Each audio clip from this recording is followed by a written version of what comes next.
another episode of the DRS Zone featuring myself, Scott, and Srechko. We just finished watching the second race of the season. It was, no pun, a whirlwind of a race. So let's get started. Yeah, the whirlwind indeed. 50-kilometer-hour wind gusts on there, and with that kind of downforce, it definitely is going to affect the racers, I think, which it did in a few corners. We could see that. Yes, it played havoc. I watched a good part of the pre-race show, and it reminded me of home. And lots of wind. And so the drivers even were worried, and the teams were all warning them about specific areas of the track where there's going to be upwind and downwind, and it definitely affected a lot of the racers. I didn't think it would affect the tires so much in their grip, but it really did. Yeah. The other thing that happened at Bahrain, which was new for them, was the third DRS zone. So like the outside U, where there wasn't a lot of turns on the course, all had DRS zones, which did play a big part in a lot of passing that went on during the race. Yeah, well, and that track had a lot of passing to begin with, so especially with the guys with a little bit of wind in their back and DRS zone, like, they made passes where a lot of those cars looked like they were standing still, even though they're built to be so similar in a lot of ways. Very much so. Well, let's get with the start of the race here. So on the grid, we started off with Ferrari, right, which was Leclerc, Verstappen, and you had Mercedes. Leclerc pole, record lap for the young man. Which is good for him. He's got a lot of momentum coming behind him there on the Ferrari team. Which we'll talk about a little bit later as well, but I don't know if Vettel is going to remain number one in Ferrari, depending on how Leclerc races.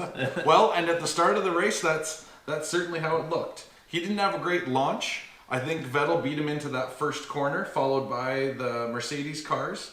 But Leclerc still, for how calm he was through qualifying, and I mean the last comment he made to his team before the race and after qualifying was, this is great, but tomorrow's really the only Tomorrow's race day. That's right.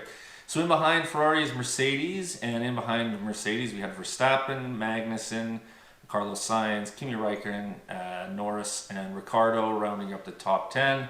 Back half was Grosjean, Albon, Gasly, Perez, Kvyat, Giovinazzi, Hülkenberg, Stroll, and the Williams team. And what I found really interesting, especially for those teams getting into Q3, was Haas was in the top 10, and the McLaren team also made it into the top 10.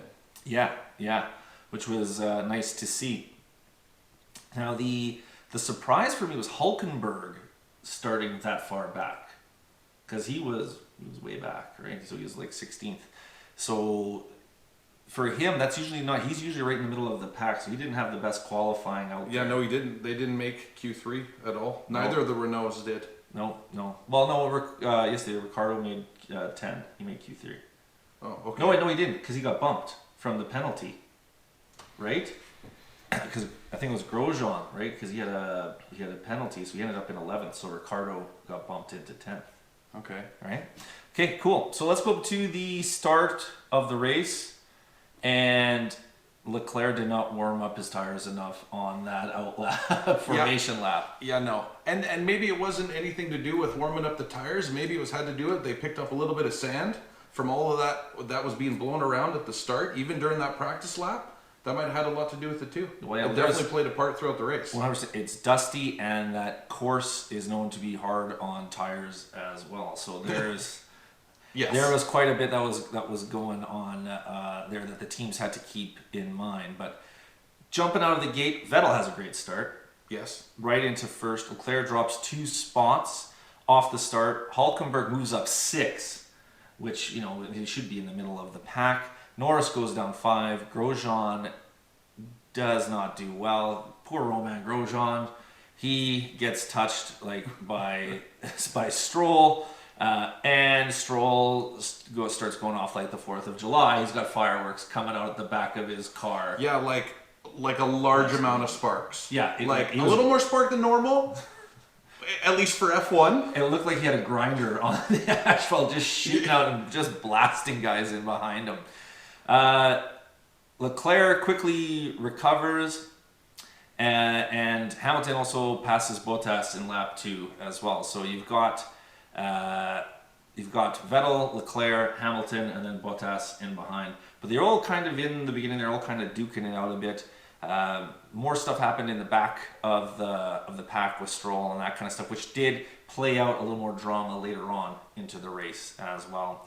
The big one from there is Sainz had jumped ahead of Verstappen, and it took him till lap 4 to get in front of him, but he also damages Carlos Sainz and forces him to pit as well because he's aggressively passing. There were a couple of people that went for tires right away in those open couple of laps because of damage. And did they not replace Stroll's? Oh yeah, he had a front pit wing? right away. Yeah. He had a pit right away for sure.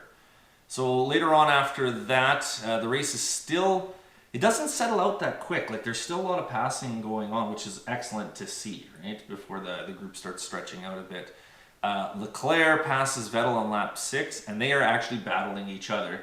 And you can see the Ferrari team just like, they're praying to the Pope and God that they don't hit each other. Yeah, right? They're also getting a phone call from the owner saying, "Don't do that. You can race, but don't you dare hit each other. Yeah. Let's finish the race. That's Don't most important." pull Red Bull last year. I think it was China or whatever, right? Where they hit each other, took each that was other a rough out. one. We know.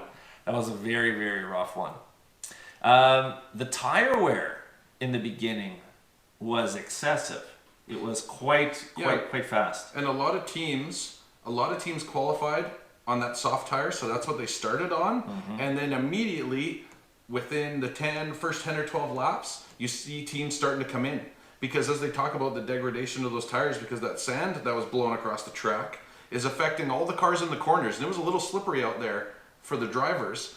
And all of a sudden, so now it's a two-stop strategy for a lot of these teams because those tires are wearing out so fast. Oh, 100%. Lap 10, Hamilton is losing grip in the corners on those softs, and particularly in corners 10 and 11 with the wind, because that tailwind's lifting it up, and he's just not getting enough pressure on the contact. Yeah, and they're getting pushed around in the corners too. And he's losing grip and getting squirrely, right? So he's going to set up for a pit here quick because he can't afford that early to be losing that much pace. Of the top 5 that start after that, Verstappen pits lap 12, Bottas lap 13, and Verstappen actually ends up ahead with an undercut, and Bottas though on lap 14 does an overtake and takes it back from Verstappen. So Mercedes is still faster than Red Bull, but there's some pretty good gamesmanship going on with that pitting. Yeah, and so most of the teams went for tires within that first 10 to 15 laps. Mm-hmm. Renault's strategy was that they had to pit Hülkenberg because of that incident in the first couple of laps, so he got new tires right away. Mm-hmm. And then they leave Ricciardo out with no tires, and he's losing pace fast. Like he was running 139, and feels so running 5 he starts dropping faster. Positions, and they finally bring him in at, forgive me, I forget exactly what lap, but I know that they were going with that strategy, and they were the only team doing that strategy, and it didn't really work out for them. No, that's a 2-pit. That's a 2-pit course. It could be a 1-pit if it wasn't for how fast those tires were wearing. Like, just couldn't stretch the life out of those tires. No matter they just got eaten up alive out there. The big pit that I really liked was lap 14, where Leclerc and Hamilton go neck and neck in behind each other, right? And they are fast pits, and they're both way out, and they come out guns blazing, right? And Vettel pits right after that and ends up behind Hamilton on the next lap. So Mercedes had the better undercut, and Ferrari. You can't pit both at the same time, but yes. But they were still going with Leclerc as their favorite there, so that's why they did that. But Vettel was still in a good position. He was in 3rd at this point, even after. Yeah, that's right. And with the Ferraris having more power, that's not a bad position to be in, particularly on the straights against Mercedes, because he can chew up some clock and catch up to Lewis Hamilton in the meantime after that, because there's a lot of race left at this point. It's still lap 57, right? And the wind's still howling, and it's getting darker. Yes. So during the pit after that, Kvyat gets a time penalty, and Grosjean retires again. Yes. Again. Poor old man Grosjean. Brutal. Well, and we'll get to this later. Poor Danny Ricciardo. Poor Hulkenberg. Poor Spoiler. Carlos Sainz. Yeah, a spoiler alert. Yeah. If you haven't already seen it. Sorry about that. But yeah, Romain Grosjean retires again, and he is a victim of circumstance. Last race and this race. Yep.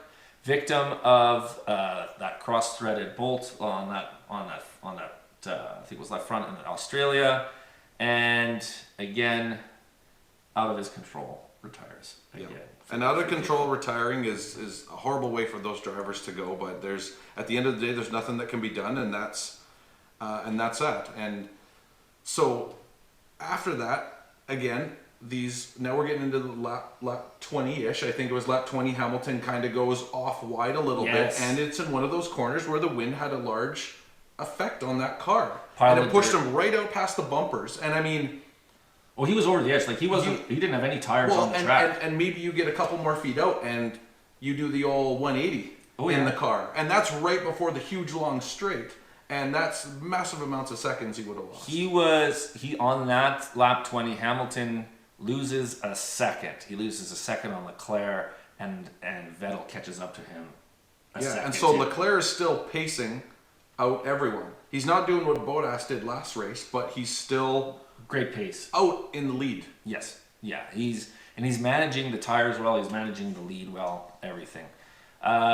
Lap 21, Hulkenberg does a really nice pass over Raikkonen, and lap 23, which I think is probably one of the best passes of the race, Vettel DRSs and passes Hamilton, and they were battling for a couple laps before that. Especially with their tires about being in that 8 to 12 laps, having some traction on them now, and those two, it's always great to see where they are on the track and the positioning, especially this early in the first third of the race, and watching them battle it out a little bit.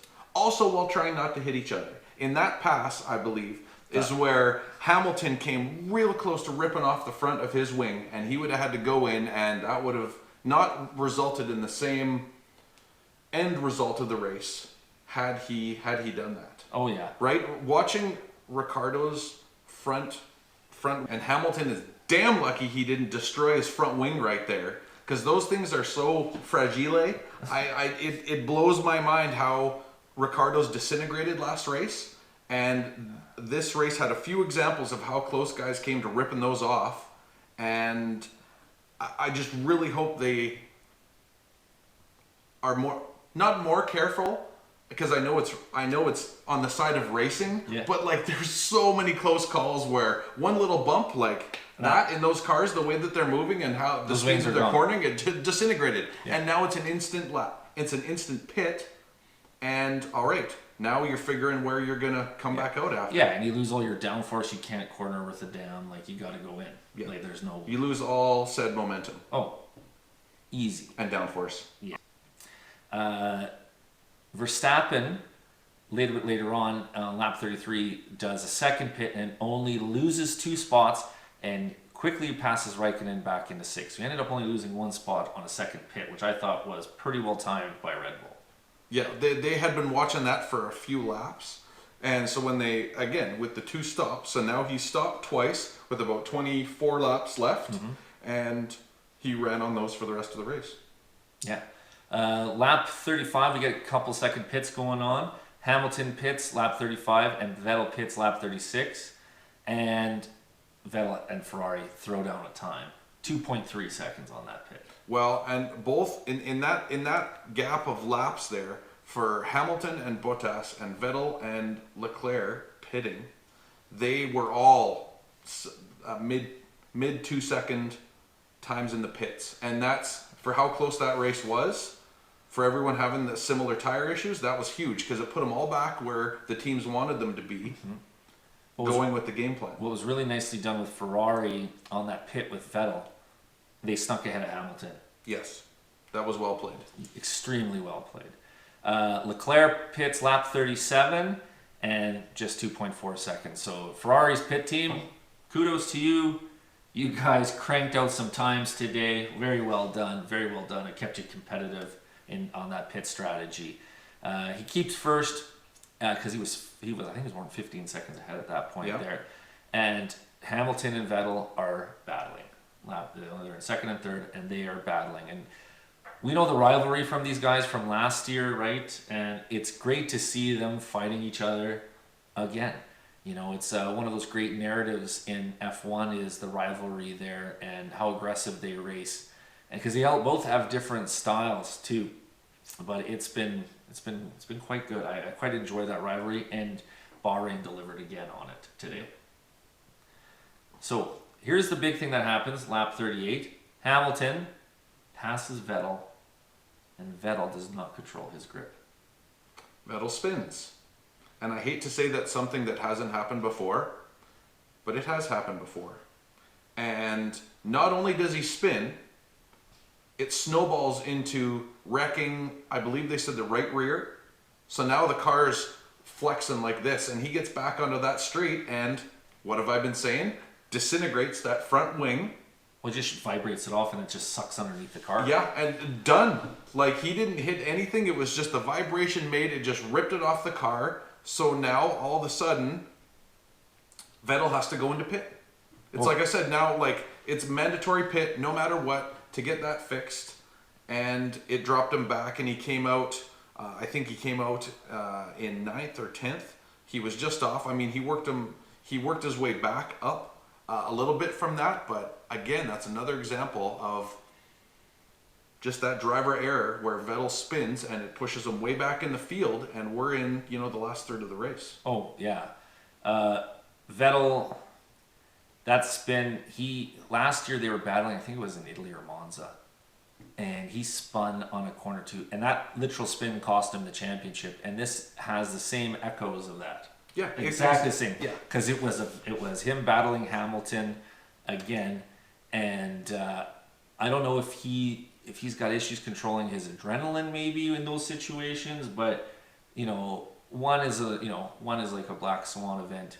2, you're not sure. And 3, if he does this a third time, there's a trend here going on, right? Like, so he's got to work on that too, because he's a brilliant driver, but he's still, I think he gets frustrated with himself, and then that momentary lapse of concentration when you need it the most, and the car just that's it. It just spins. That's right? it. That's all it took. And then, of course, it wasn't just that he spun. If he would have just spun and kept going, he wouldn't have lost the places, but he did. But him wrecking that tire from spinning cost him the wing, cost him the pit, and then because he had a pit lap 39, right?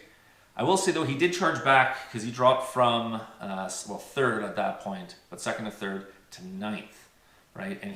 And as soon as that happens, it's still Leclerc out front with both Mercedes right behind him. Yeah. He charges back. He gets, I think, into 5th by like the end of the race, but he was on podium. Potentially could even win the race. Potentially could have even won the race. Yeah. Before that happened. I will say at this point here, Renault is in the points. Both Hülkenberg and Ricciardo are in the points at the later stages of the race, so lap 40-ish. Yes, which is great because they started Ricciardo 10th, Hülkenberg way back in 17th, and now they're both in the points. That was excellent. I will mention with Haas, they qualified really well and then just kind of faded off. Grosjean had issue, but Magnussen, they switched to a one pit strategy, which I thought was a terrible call. Yes. And he was losing time all over the place. And he wasn't gaining anything being in the spot that he was. No. Which was, I think, 16th or 17th. Yeah. So we have our sweetheart story going with Charles Leclerc, our leader in his first pole position. And we're lap 46. We're 10 laps left. And in comes the radio call. Yeah. What does said call say? Losing. I think it was the turbo heat recovery system. It was horrible. It was horrible to watch. My heart goes out to him. I felt so bad. He was doing so good, and again, something else out of his control. There was nothing he could do. It's motorsports, man. That's it's right. Motorsports, and it's racing at the highest level. And stuff breaks, and that's just how it happens. So he starts to limp the car, and as soon as the broadcast team, and all credit to Sky Sports because they are on this stuff all the time, they start doing the math on the lap times because it's still Leclerc, Hamilton, Bottas, and he's starting to lose like 5 seconds a lap. Yeah, like with that power issue. They say and he is 30 to 40 kilometers an hour slower on the straights. And he is screaming in the radio for any help from his team. And they're just like, just finish the race and get the car back in one piece. Yeah, because what else can you do? You can't pitch. You can't you gotta drive it till it finishes where you wreck it. Like that's it. All things considered, he was still able to drive that car for the most part competitively. Yep. It could have blown up. And it would have been done. Fire, everything. 0. Yep. So Hamilton passes Leclerc lap 48, so 2 laps after that. And Bottas passes Leclerc lap 54. With 3 laps to go. Yeah. So with Bottas passing him, you can hear Toto Wolff over the mic. Oh, he's like, don't take any risks. You're going to pass him on the straights. Just be smart about it. We've done the math. This is nice. Unfortunate what happened to him. But it is what and it that's is. what I give Hamilton credit for saying as well. At the end of the race, he gave props to Charles for running a great race. He knows things can happen like that. So yeah, Toto gets on the radio, guys, just take it easy. And then all of a sudden there's a safety car. Well, before the safety car comes out, let's bring this. Verstappen is closing in on Leclerc too. And was going to pass him within a lap or 2. Yes. Right? So Verstappen's on his butt. What they predicted would have been, even Red Bull saying to Verstappen, your best chance is probably going to be on the last lap. Or second last lap. Or second last. Yeah. But most likely the last lap. Yeah. In the fractions of seconds, maybe in a corner. You might have one shot at this. That's right. So that's lap 54, 55. Lap 55, Hülkenberg goes out. And then immediately after, on another part of the track, Ricciardo out. Both Renault cars, issues, out. And I do this with full respect to Ricciardo. Just, like... It was electrics or an engine failure, but either way, all of a sudden it just shot off and toast. Three laps left. Mm-hmm. And they were in the points, just like we talked about. Safety cars out. They move up. Safety car's out, and what does Carlos Sainz do? He retires. So we had 3 retirees within the last 2 laps of the Grand Prix. You can't... You gotta finish. Yeah. Now, this safety car that and I don't know why. I am certainly no technical director. But, I mean, the Renault cars just stopped working. Yeah. Oh, they're done. But let's not understate how important the safety car was to saving Leclerc's place. Because there was 2 retires. If there was 1, they maybe could have raced for that last lap. Right? But they gotta get 2 cars off. That safety car is out there just for that amount of time. And Leclerc limps home, takes home 3rd, gets his first podium, gets fastest lap. Congratulations. You know, I know you were disappointed, but man, your previous best was 5th the race before. Now you're on podium, and you legitimately had a shot to take first and should have taken first too. So Charles Leclerc, you are a dangerous man out there on that race course, and you know, I think Vettel's not the clear number 1 in Ferrari anymore. Like he was clear above Raikkonen all the time. But this year, I don't think so. I don't know. This young man really showed us what he's capable of this weekend, and I'm excited for... I mean, I've already been excited for last race. This race was an excellent Grand Prix. It had a little bit of everything. And Leclerc, yes, he got on his podium, a new career high in a finish for him, and his first podium ever. It was awesome because he looked like he sort of didn't know what to do up there, but he just went with what was going on and shook the champagne, and on to the next race. On to the next race, which is China in 2 weeks. Yep. So we'll be giving our analysis of the Chinese Grand Prix. Probably come out a little bit later because I believe that is, for us here in Canada, like late at night race. Yep. But we're looking forward to it. The Chinese Grand Prix had a lot of action last year. This year, like I said, is shaping up to be a great year. Bottas and Hamilton, I think, only separated by a point. Leclerc's up on Vettel by a couple points, and then it starts dipping down after that. But Ferrari still has time to make it up with both Leclerc and with Vettel on the Mercedes team. Agreed. I think Mercedes a little bit nervous now. They don't have the speed, but they got the grip, so it's going to be very course dependent and strategy dependent on how they do. However, what's helping them is their reliability looks like it's a bit better than Ferraris at this point. Yep.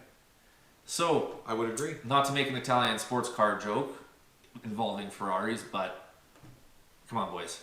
Like, I know you're pushing the cars, but you gotta finish. You gotta have them finish without them wrecking. There's no way around it, because you could have made that car just a hair less powerful and possibly stretched out that heat recovery system till the end, and that cost you a podium. Yep.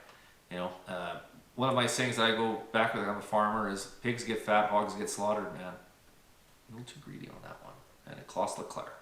But it's okay. There's another race, another day. They will fight on. Yep. All right. That's it for us here at the DRS Zone. I'm Stretch, I'm Scotty. and we'll see you guys.